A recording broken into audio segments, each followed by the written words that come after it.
Hey, it's Ryan Wolowski. I'm in Cozumel, Mexico, and they're beginning to start decorating for Dia de los Muertos.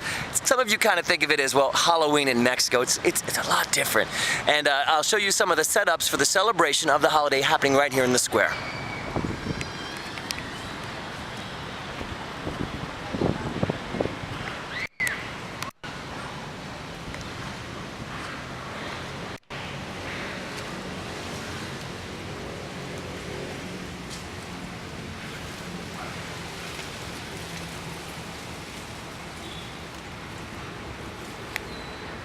This is a preparation of one of the altars that will be out on display.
Now, if you ever have the opportunity to be in Mexico, do aim for late October, early November, so you can experience this yourself. It's daytime, it's nighttime, there's something for the kids as well as something for the adults.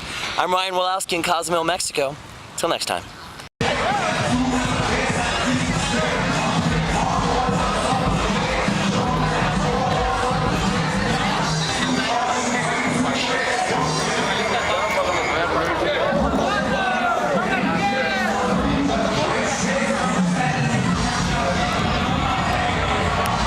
Big long line there. Halloween is alive and well in Tijuana. Who expected that? Not I thought it was the Day of the Dead. I thought it would all be celebrated on Tuesday, November 1st. But it's actually the Night of the Living. Yeah, Night of the Living. People are alive. Alive on Tijuana's Avenida. Revolución. Revolución. Alive. See, you're scaring me. You have a costume on. Restaurant we went to last time, right there. And the costumes have been pretty good. I mean, people were really scary, doing a lot of like damage, face makeup. They're all into gore. Yeah. A lot of knives, guns, really scary stuff. Not like sexy kitten, although we've got two here. The majority really are pretty scary. Like they're going for the scary image, I should say, instead of cute or like, oh, today's my day to dress like a hoe, which tends to be the in thing in New York. A sexy doctor, a sexy nurse. Halloween. Halloween. Woo-hoo-hoo. Hola and greetings from Mexico. Let's check in with Teresa, who is seeing for the very first time at Dia de los Muertos altar, Day of the Dead altar. Hey Teresa, how is your afternoon in Mexico? Very good, and I'm here honoring my mother-in-law and my in-laws, and they themselves came from Scotland. The food here is just gorgeous, but I know people from Scotland, what she'd like is a cup of tea and a scone. So if we can accommodate her, that would make her a happy day. Thank you, Teresa. Now what we're going to show is this Day of the Dead altar. Here is Dia de los Muertos. And what you would do is you would leave photographs out of people that you're honoring but also the food and things that they loved when they were in the physical world. And so some people refer to it as Halloween in Mexico, but indeed it is not. You're not getting candy by dressing up.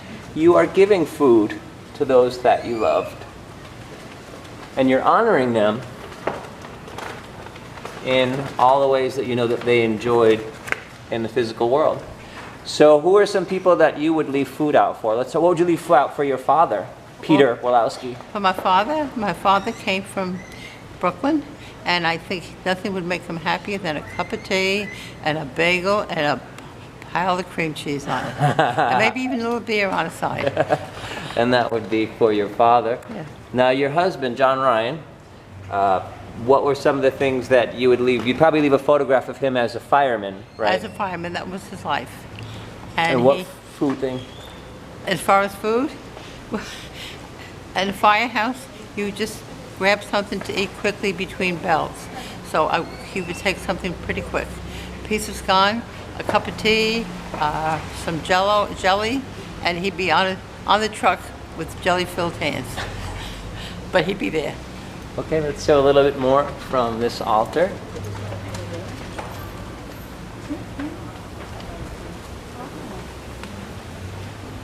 Now seeing the Dia de los Muertos altar, do you understand now the difference coming from New York, the difference between Halloween and the Day of the Dead? Yes, and you have this with many different nationalities, just as in certain cemeteries they will leave a stone there to say that they visited, that they cared, that they loved. So I think this is a beautiful tribute. You know, some people actually will stay away from altars. They consider them scary. Do you consider this a pretty display of love or a scary experience? It's a way of saying to yourself, I love that person, and that person was good to me, and this made me happy. Great, thank you, Teresa, and I love the beautiful jewelry that you have on honoring the beautiful country of Mexico. Gracias. Thank you. Till next time, from Mexico.